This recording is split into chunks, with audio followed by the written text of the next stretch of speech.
In our Sunrise Smart Start, 2 Rochester store clerks are under arrest, charged with raping an underage girl inside the store. Police say this took place Saturday afternoon, and there may be more victims. The men are accused of locking the young girl inside a convenience store on Central Park in the city and then sexually assaulting her. One of the men is a registered level 2 sex offender. Both are facing felony charges, including rape in the first degree and unlawful imprisonment. First of all, it's reprehensible that a sexual assault subjected a victim of this age, a juvenile victim, to something so horrific. I mean, how do you recover from something like that? Secondly, as you mentioned, one of the perpetrators was a sex offender in that location. That's also a problem that needs to be looked into. Both defendants are scheduled for a preliminary hearing on the new rape charges this Friday. Rochester police making an arrest in connection to Monday's homicide in the city. Police responded to East Ridge Road between Hollenbeck Street and North Clinton Avenue just after midnight. Officials say 46-year-old Sean Appleberry is under arrest, accused of shooting and killing 42-year-old Desmond Diggs. Appleberry is expected to be arraigned in Rochester City Court this morning. This was the 16th homicide in the city of Rochester so far this year. A Gates man is charged with murder in connection with a deadly shooting in Rochester earlier this month. Police say it happened on March 12th on Bay Street. 2 people were shot, including 45-year-old Chad Wilson of Rochester, shot multiple times. He was pronounced dead 5 days later at the hospital. The other person in that shooting survived. 43-year-old Jackie Robinson was arrested and charged with murder, criminal possession of a weapon, and assault. Robinson is due to be arraigned coming up today in city court. A Monroe County jury finding a man guilty of murder in a 2020 homicide that happened inside a Rochester grocery store.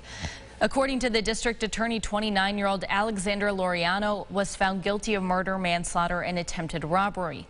Police responded to Chapa's grocery store in April of 2020, where they found the store clerk, Shernette Turna, shot and killed. Laureano is scheduled to be sentenced on May 9th, where he faces a possibility of life in prison.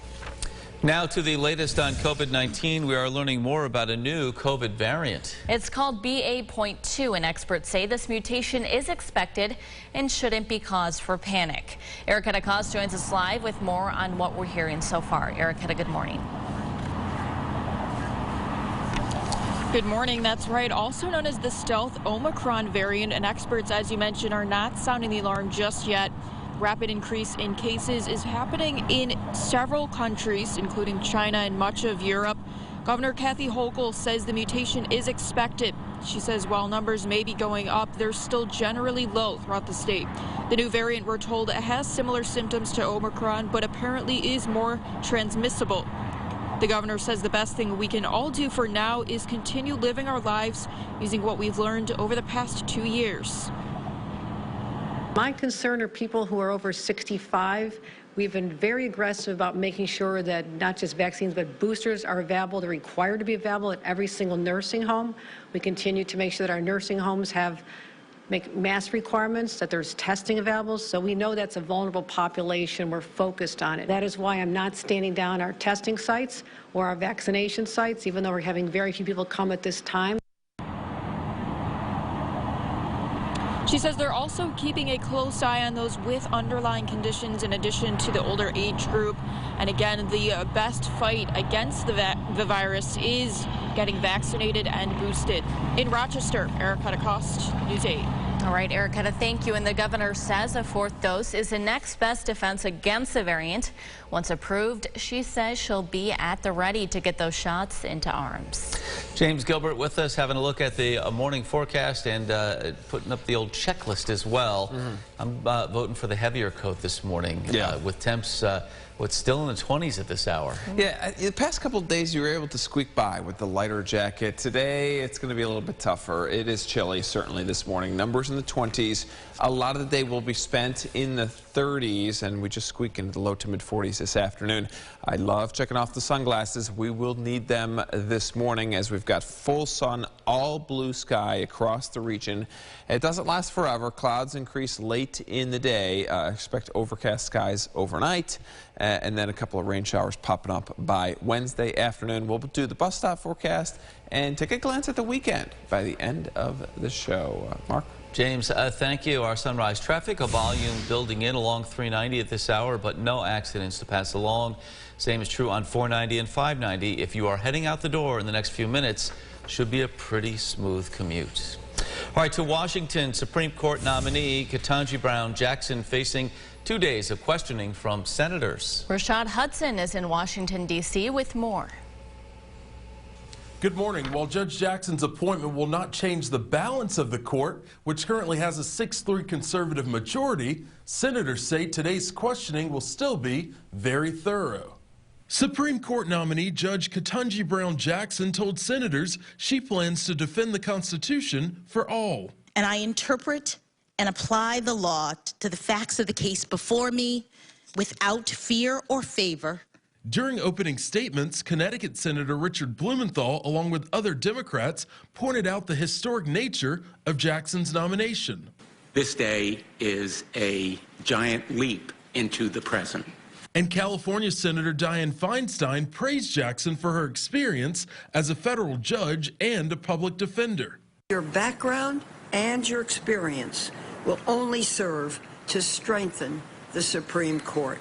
Republicans also noted the importance of this nomination, and Texas Senator Ted Cruz previewed his line of questioning. Will a justice vote to defend your Second Amendment rights to keep and bear arms, to defend your family, to defend your children?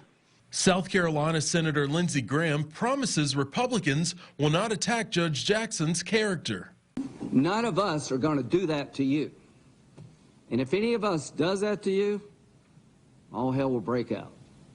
And if approved, this could potentially be Judge Jackson's final interview ever, given this is a lifetime appointment. Reporting in Washington, Rashad Hudson, back to you.